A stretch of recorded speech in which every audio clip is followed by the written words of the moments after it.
I'm delighted to be moderating this session, and I'm so glad you're here.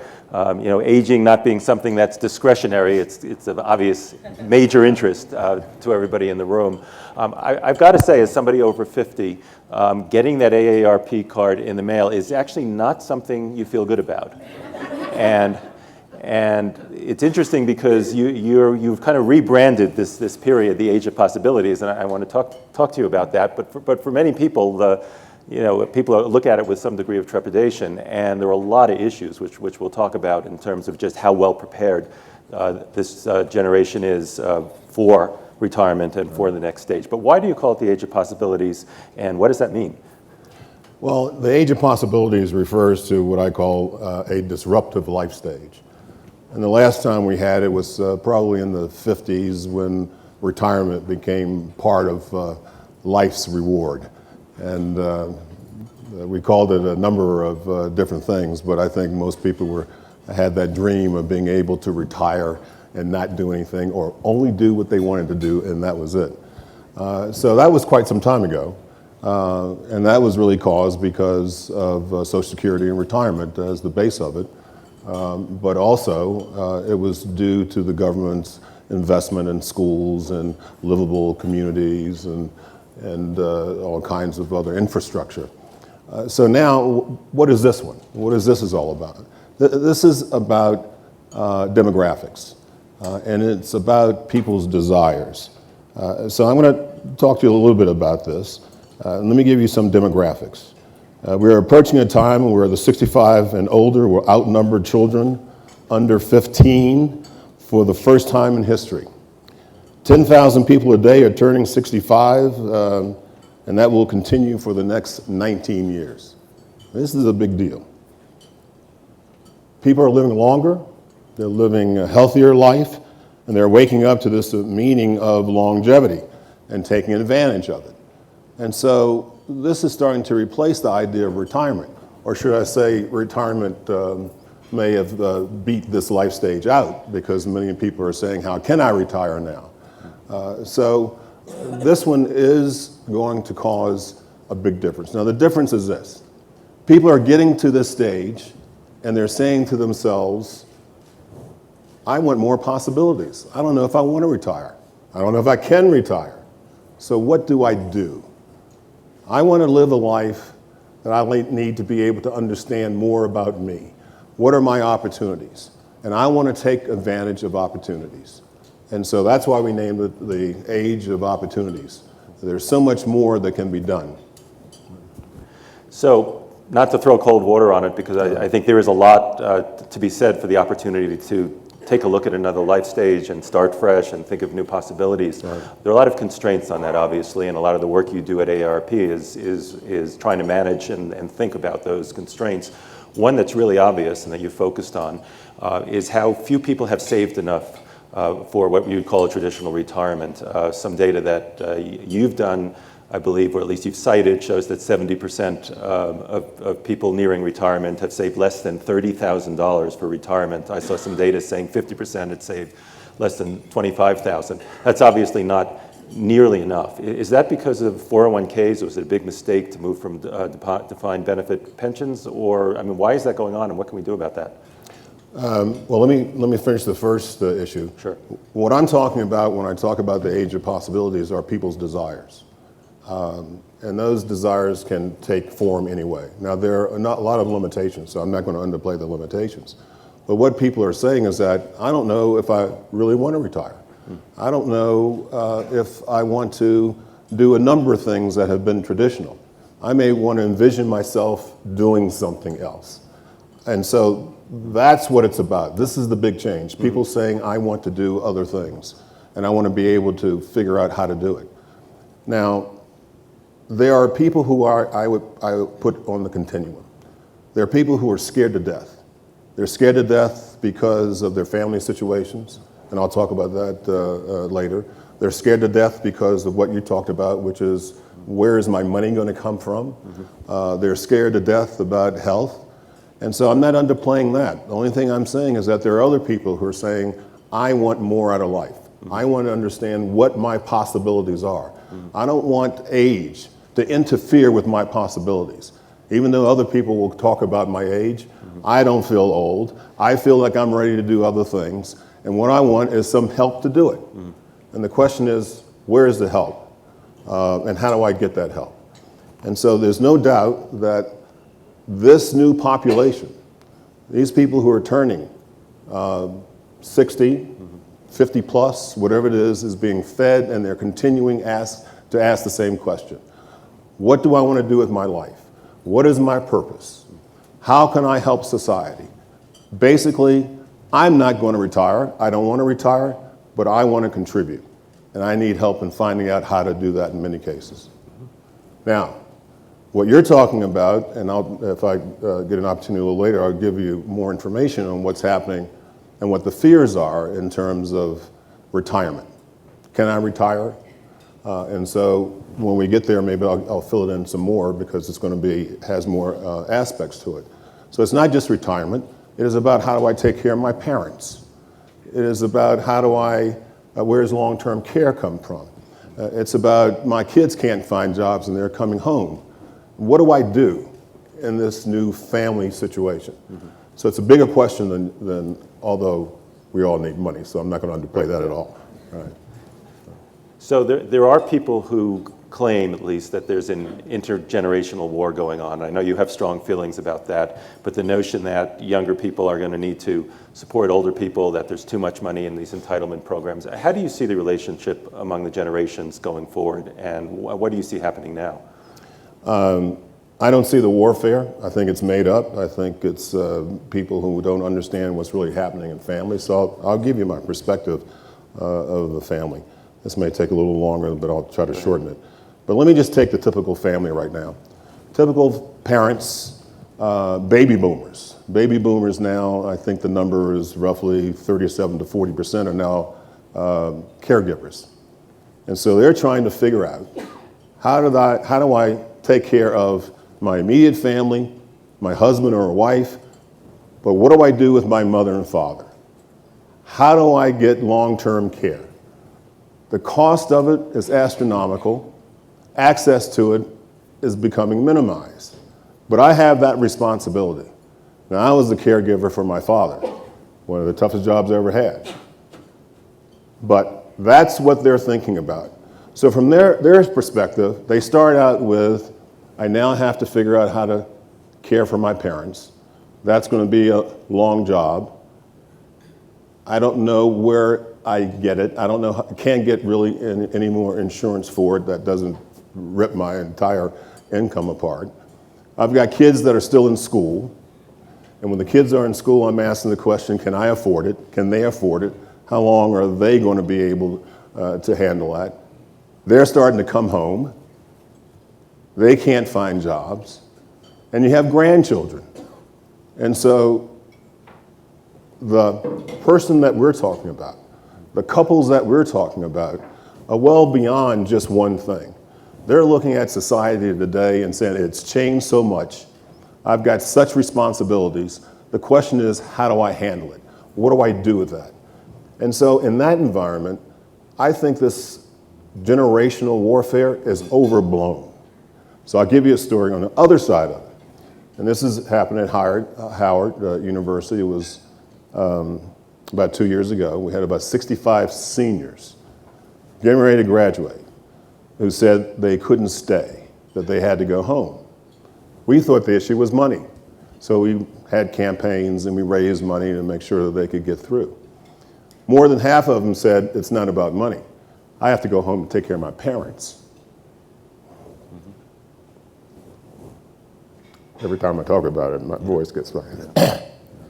So the intergeneration warfare thing, I think it's just those people who have political interests in trying to make sure that the results of Social Security or Medicare or Medicaid are muted, because you certainly don't want to do it if you are hurting your children. And I don't think that's the case. And I find very few parents who the first or second thing out of their mouth is that they want Social Security and Medicaid and Medicare for their children, for the future. I mean, it strikes me that AARP does 2 or 3 different things, and one of the things you do, obviously, is try to help people think about what they can do and give them tools to do better. Another thing that is a very important part of your remit is working with policy questions and playing a very significant role given the size of your membership. By the way, how many people read your magazine? You say you have the world's largest circulation. It's over 40 million. Right, so that's a lot of people to reach even through one vehicle. And I think it would be interesting to the audience to talk a little bit more about some of the key policy issues that affect older people and some of the things you're working on. Some of the issues that are obviously very much in people's mind are Medicare, Social Security. We talked about 401ks and the savings plans. Can you talk a bit about, I mean, it strikes me that there are real cost issues around some of these so-called entitlement programs. And when I've read the AARP materials, AARP clearly, is against measures like chain CPI that would constrain benefits. But it's hard to see very concrete proposals where we're going to be able to pay for this stuff appropriately without either raising the retirement age, lowering benefits, raising taxes. I mean, what's your prescription as a practical matter for how we can come out of these funding crises and actually be able to support these programs going forward? Well, let me tell you what we're for. What we're for is adequacy. Whether or not you're talking about Social Security or you're talking about Medicare or Medicaid, we're for adequacy. You don't have a lot of conversations around adequacy. You see things getting chopped. You don't know what the effect of it is going to be on you, whether or not we're talking about Social Security or we're talking about any of the healthcare plans. And so what we're for at Social Security, as an example, is solvency and adequacy. So it's tough to have these conversations about budgets and how much this costs or that costs or who pays for it without understanding where we are on issues that have to do with adequacy. So let me just give you some of these facts. Unless we reverse the trend, the current trend, 30% of the middle class will become low income in retirement. Unless we reverse the current trends, 30% will become low income. And that's regardless of the retirement or not. The decline is driven by rising healthcare costs and financial insecurity. Now, healthcare costs. You hear all kinds of issues around what the problems are. And here's what they do about healthcare costs. They take it out of the government's budget and they put it in your budget. So it goes in your pocket. Is that a solution? Is that a solution? How far is that going to go when people are already struggling with monies? And so are we for that? The answer is no. There must be other ways to reduce costs that don't go into the pockets of the people that we have sitting here and your children. And so there are things that we look at and focus. We want to make sure that when they talk about solutions, they're talking about real people and they're talking about the effect that it has on real people. And so with Social Security, we're saying, let's take this aside. Social Security has nothing to do with the deficit. Not one penny does it have anything to do with the deficit. It is people's money that they put in there. They put it in there, it's their money. They didn't contribute to the deficit. Now, I'm assuming you want your money back. And you don't want anybody fooling around with Social Security to the point where your money is being taken out that you already put in. And so we are about trying to figure out how to get solvency for Social Security and how to get something that makes sure that you can live the rest of your life. That's what we're talking about. So we've said, let's take that offline. Let's have a separate conversation about your money and about Social Security and what it is you believe that you need as you go forward. And so that's our position for Social Security. It is not part of the deficit, so stop trying to make it part of the deficit and stop trying to take money out of it to pay for the deficit. So is that clear? Medicare. Let me talk about Medicare for a moment. So here are the pluses and the minuses. We all believe that we can reduce costs. And so there are various ways that we are working on because we believe that part of the issue is to reduce health care costs. It's the highest in the world. And the results that we get from it, not in the top 3, not in the top 4, but certainly what we pay for is in the top. And so what do we do with Medicaid? I'll start with Medicaid. Most people don't know that almost 75% of the beds for long-term care are in Medicaid. In Medicaid. So you think about what you're doing now with your parents or other loved ones, and you find out that they're stopping Medicaid in certain states. And you live in that state. What are you going to do about long-term care when Medicaid is by far the leading solution? Medicaid. And so we're asking the question, do people know that? Do people know that as you struggle with long-term care and the answers to it, that 70% of the beds are in that program? In that program. So that's the question. And we're asking that question. Is Medicaid and the reduction of Medicaid to the degree that they are stopping it in certain states, does that help Americans or does it not help Americans?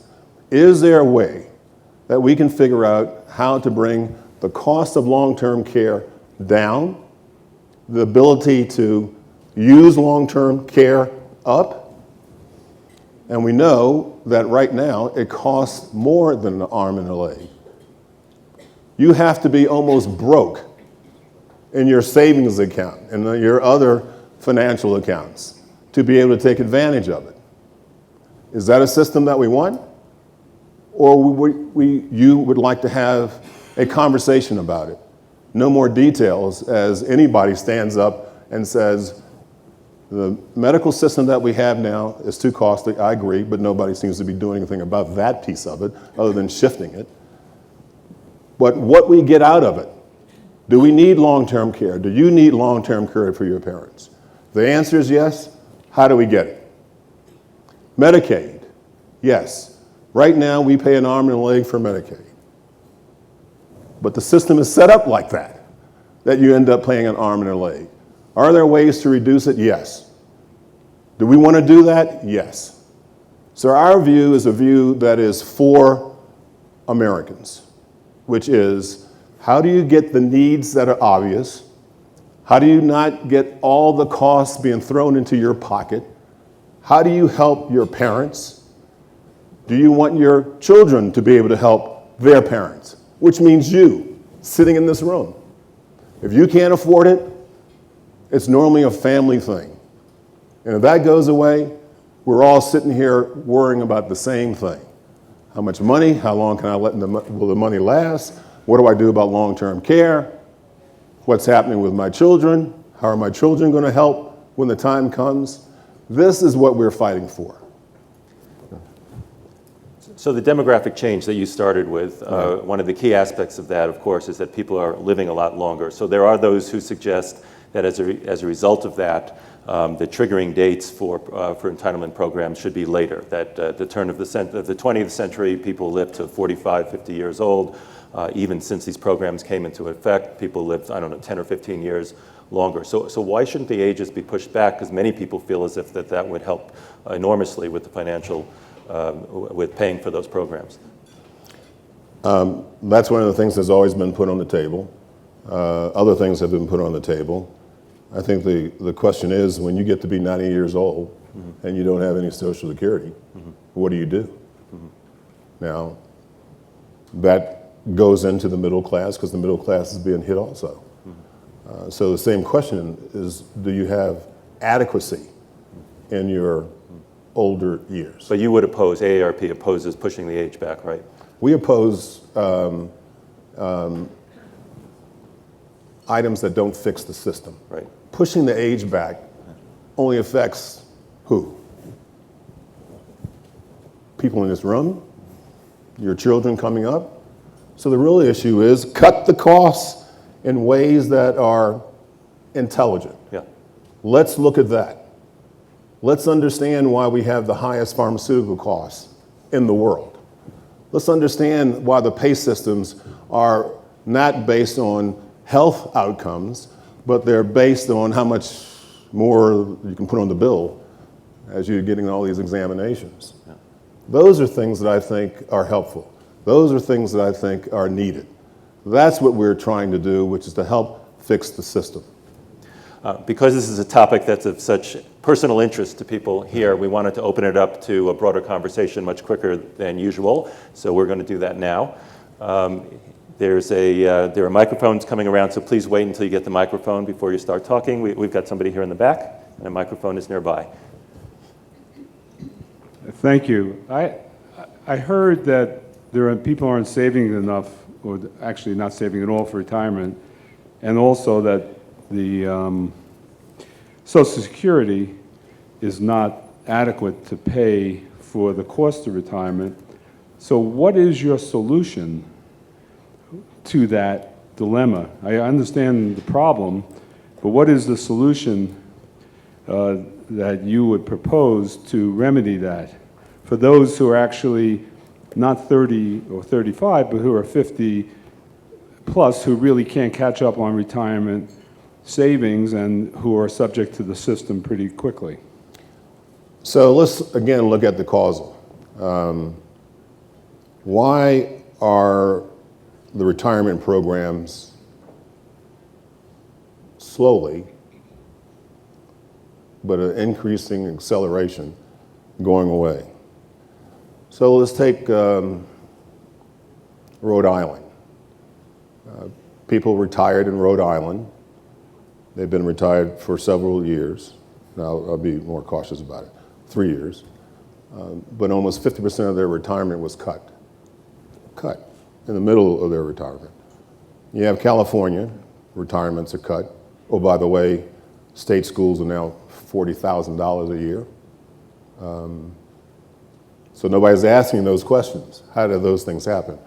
Small businesses, they're cutting retirement alternatives.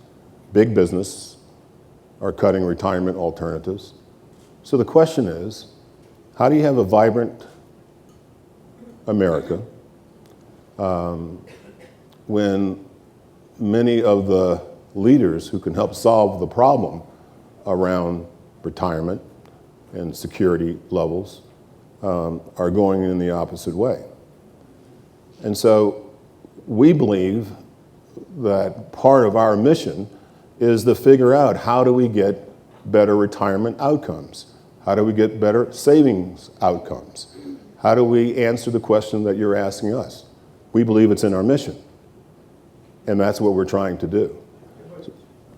Go ahead, follow up on that, please. Basically, what you just said is that unless we're willing to tax adequately or impose costs on business adequately to provide the kind of benefits in retirement, we're not going to solve the problem, because we're not going to be able to control costs sufficiently to solve the problem for people retiring. So the real question, the cutbacks, and whether it's state or business, has been mostly driven by the fact that there's not enough money to pay for it. They're having to make priorities. So I understand, and you've been looking at this a long time, but I don't hear any solution from AARP other than telling me it's a problem.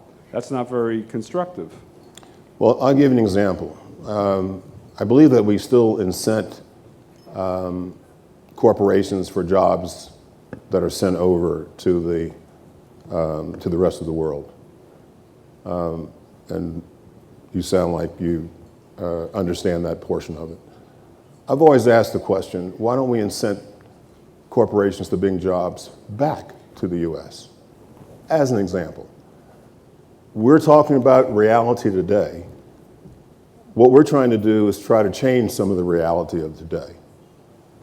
Because the way the conversation now, it's too much on generations sitting in this room and other generations to be the solution, meaning they get less, we get less. And so the question is, where is business on this, and especially the large businesses? Why do we still get subsidies for things that you have to ask, why are subsidies being given? And at the same time, huge amounts of billions of dollars are being earned. So there are other conversations that can be had and other solutions that can be talked about. I agree with you. We need more solutions. What I disagree with personally, is that all the solutions come down to the individual. That's what I disagree with. And individuals who have the least capability in many ways to afford it. So I'm open to having any kind of conversations, and this is just me. I'm not at this point talking about what AARP is doing, except I make it clear when I talk about we believe in lowering healthcare costs. We believe that there are ways to do it. We believe that there are policies that can balance out who pays the bill. We believe that. At the same time, we believe that we should be focused on how to get the economy jump-started faster than it is. Okay, let's take a question over here. Right there. Yep. Yes, it sounds to me like NIMBY. I'm part of AARP, but I just struggle so much with what you're saying in that there's no leadership in the sense of saying, clearly the demographics are changing. Take something like Social Security. There's no question that the age needs to be advanced. Why can you not start educating that this has got to be part of the answer? Sure, we want a holistic answer, but your position is always one, no, this affects the individual. And I don't feel you're representing us well. Well, first of all, I appreciate your comment, but more importantly, let me talk to the issue. Last year, we had I'll call it a knowledge campaign, for lack of a better word. We spoke to over 6.4 million people on these very issues, to try to understand what members felt, or other people, whether they're members or not. What do they feel about this? And the question is not that we are trying not to have any solutions. What we're trying to do in Social Security, as an example, is make sure that they don't take your dollars that you've earned that are in Social Security and use those for purposes other than what you want them to be used for, because they're your money. We also ended up trying to get a better understanding of how they felt about the issues. And so our intent and our goal is twofold. One, solvency, so that Social Security will be around for another 40 years. Solvency. And so when we take a look at what the potential alternatives are, we do put sort of a principle about how does it help with solvency. How does it make sure that we have another 30 years as a solution, as an example? And so we don't do a good enough job trying to explain what it is we're trying to do. If we believe, and you believe, that solvency is necessary for Social Security, regardless of the solutions, but solvency for 30 years, as an example. If you believe adequacy is necessary, then the conversations that we're trying to have are conversations that include those two as principles. And so that's what we're trying to focus on. And we're willing to engage in any kind of conversation that includes those two principles. And I would hope that, and if you tell us that that's not the case, that those two principles aren't important, although 6 million people told us that they were important, then we would look at it slightly differently. I mean, it seems to me people here are grappling with the practicality of it. So what does this mean on the ground? If you need more money to create solvency, you can lower benefits or the rate of increase in benefits, you can raise the retirement age, or you can raise taxes, right? Mm-hmm. And so I think people are saying, which of those are you advocating, or is there another specific solution that you know about or advocate that we haven't heard about? There are some policies that we have said we are against because it definitively hurts recipients. So yes, there are policies that we're definitively against. And that would be the chain CPI, that would That's be exactly privatization, it would be anything that lowered benefits, and it would be raising the retirement age. Those are all things you oppose. We have been more definitive on a number of items. I'm not suggesting that we've been as definitive on all the ones that you talked about. But in the end, what we want is just simply a conversation that is not one-sided.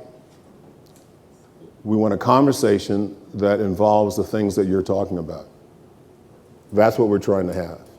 And so you can't be for solvency, and you can't be for adequacy and not want any kind of solutions, because we do believe things have to be improved. Let me take, okay, go ahead. I'll take another question right up front here. Just wait for the mic, it's coming. I have two questions, if that's okay. The first one is, I've read that there are many, many people who receive a lot more Social Security than they originally, over their lifetime, put into the system. And what is your view on that? And secondly, during this forum these few days, we've heard a lot about national service for the young. And it seems, I was just wondering, regarding long-term care, is there any way of linking up the need for long-term care with many more opportunities for kids out of school or before they go to college or whenever to do a year of national service? The need seems very great, and the idea of national service is one that has been very prevalent here, and I think it's a great idea. So linking up those two possibilities, what would be your view? Well, your first question, I'm going to see if any of my colleagues can help me answer it. The second question of service, we believe deeply in service, deeply. So as an example, we brought into our AARP family an organization that focuses on teaching kids in the 3rd and 4th grade how to read. We believe it's important because we believe that we are representing families, 50 plus and their families. So the people who do it are volunteers. They're all volunteers. There are 50 plus volunteers who work with these kids. Now I'm going to tell you the importance of it. There's going to be more and more competition for jobs. We're not going to be able to compete unless we get all of our resources able to compete. And so that's the reason why we do it. I will tell you that in many of any of the definitions of minority neighborhoods, part of what they do to assess the capacity for jails, how much capacity are we putting in jails, is to take a look at the rate of people in the 3rd and 4th grade who are not reading. And then that contributes to jail capacity. Now, where do we want to put our money? On trying to get kids so that they can read and they can enable themselves to participate in the economy, or the alternative? My question was, is there an opportunity for young Americans to help serve the older people who need long-term care that we cannot afford? That was my question. I know that a lot Absolutely. of older people do volunteering, Right. including myself, Right. and that's great, but it seems a mismatch that we have all these young people and the older people who need long-term care. Would there, in your view, be any way of linking up, having young college graduates or young people in America doing a year of service and serving the elderly? Well, I agree with you. The answer is we probably have parts of the organization who work with communities, and those communities want to do it, and we work, therefore, with the communities. But I believe on a national basis, this is one of the things that we ought to ask our young people to do. And there are many organizations that do that. Okay, let's move on to another question. Back here. Well, first of all, I'd like to commend the AARP for defending these programs. It seems our country is willing to spend much money on wars of folly but not fund these programs. So thank you for that. But what my specific question is that if the Congress comes to its senses and passes the immigration program, what will the immigration program's effect be on both Medicare and Social Security? Let me think about that question. There's no doubt that today a disproportionate number of healthcare givers happen to be those that would be helped by any passage of immigration, whatever the rules are. So there is a real potential to get help in that area. Other than that, I really don't know enough because I don't know what the finals will be. I don't know what the issues will be in the immigration bill, but there is potential specifically to what you're talking about. Do you want to follow up on that, or are you satisfied? I believe that the projections have been that it would be beneficial to the Social Security program. It would be. Yeah, I'm not sure about the Medicare, and that's what I was curious about. Right. Okay, question right here in the middle. Good morning. Can you hear? Yes. The title of today's gathering was The Age of Possibility. So I'm going to ask, how will AARP members lead their lives? But as background, I would like to say that I'm from Miami, Florida, and your AARP organization there participated in a program that was called Boomer and Zoomers conferences. These conferences were trying to address how cities and how businesses make it friendly for senior populations so that people can continue to work if they want to, or can have various alternatives of remaining in the workforce. Also with the Boomer Zoomer conference, we related to how people 55 and over in the community can continue to give to their community. And there is a program called Reserve, which Miami became the first affiliate, Reserve Miami, which matches professionals of that period, 55 and over, even up through their 90s, who want to give back to the community. It takes the skills of the experienced professionals and matches it with the needs of the nonprofits and government agencies. So all of this has been addressed in these Boomer Zoomer conferences. And the idea of calling it Zoomers is because we all still have energy and intelligence and desire to, continue to fully exist as a human being. Well, first of all, I'm aware of what you're speaking of. I think it's excellent. I think it's advocacy at the community level where people can identify what's needed very specifically for that community. And we have volunteers, including kids involved with it. So we're 100% for that. Volunteerism is a huge aspect of what AARP does. And Nancy, help me, how many volunteers do you think we have? Well, we have 70,000 in our states right now. We have 70,000 volunteers. So obviously we believe in it.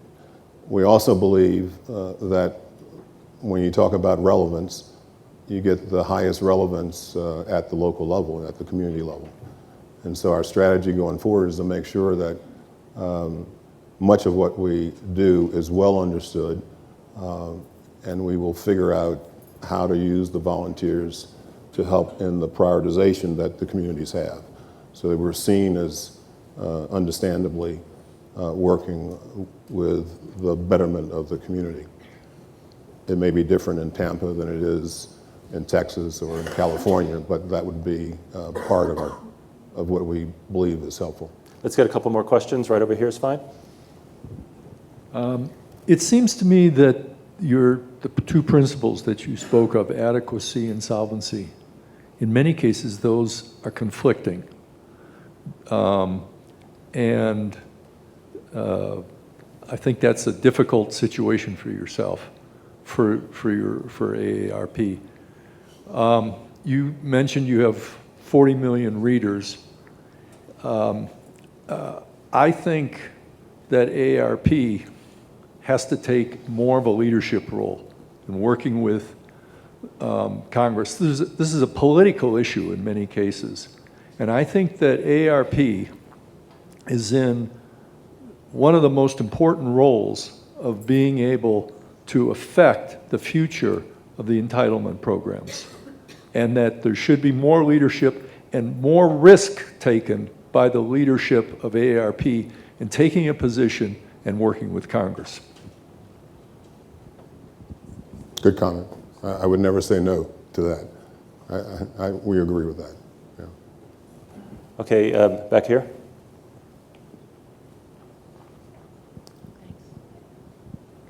The Social Security benefits used to not be taxed at all, as you probably know. And then I don't remember what legislation it was, but at some point, a portion of it became included in taxable income because of the theory that because you get back much more than you put in, that it should be treated like, interest and other kinds of money that you get back. So my question is, many of us in this room are in a position where we don't need Social Security. And so if we were taxed based on our overall income and included all of our Social Security benefit as taxable income, and the money was then sent into the trust funds as opposed to the general fund, it seems to me that's one potential solution. But I don't see AARP taking any kind of position on that. And I guess it's along the lines of what the gentleman just said, which is, in order to push this country forward on Social Security matters, I think AARP leadership has to take some risks and has to take some complicated and thoughtful positions, like increasing the retirement age. It's already becoming increased, and I understand the theory for not increasing it overall because you've got people who are laborers who have a different position at 65 than they might have, than those of us who sit at desks might have. So maybe a general increase in retirement age is not appropriate. But there's got to be some good policy theory in which to deal with some of these issues that are very thoughtful and that AARP could take the leadership in. And I would like to see AARP do that more. Well, first of all, I wrote down your suggestion. I think it's a good one. So I appreciate that.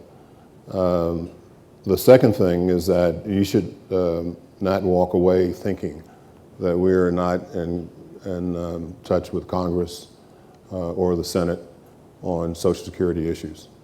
It is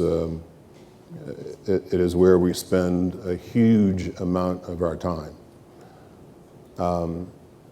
Many of you are probably aware of some of the proposals that have been brought forward. Many of them, if you had an opportunity to read about them, you would know they wouldn't be helpful to the program. So we've spent time pushing against those that are not helpful to the program. But I don't want you to leave here thinking that we are not putting together an array of good ideas. And what we are doing is asking for the time so that we can sit down and have a conversation about Social Security. We're largely out of time. I do want to give you the last word, and this may not be the topic you want, but I did not ask you about special issues faced by women and minorities in aging. I know that's something AARP is very interested in. You want to just take a minute to talk about that? It's so natural to what we do. We don't think of it as anything else than the American family and the issues associated with both demographics and the tremendous talent that we have in women throughout the country. So our focus has been in inclusiveness. Our focus has been in understanding any specific issues that women have. We have a huge minority base. Most of you know that if you look into the future, in some combination, they will have a majority presence. And the question is, which someone suggested, how do they help things like Social Security? How do they help any of the health considerations that you've been speaking to. So we have spent ample time trying to make sure that our approach in both of those are approaches that can be seen as positive through both of those constituents and those who are not constituents, because what you want is a healthier Social Security. What you want is a healthier set of Medicare, a healthier set of Medicaid, and that's what we're driving for. I'm afraid we're out of time. Thank you, Barry Rand. Thank you to all of you for your questions, and I hope you all have a great rest of your day.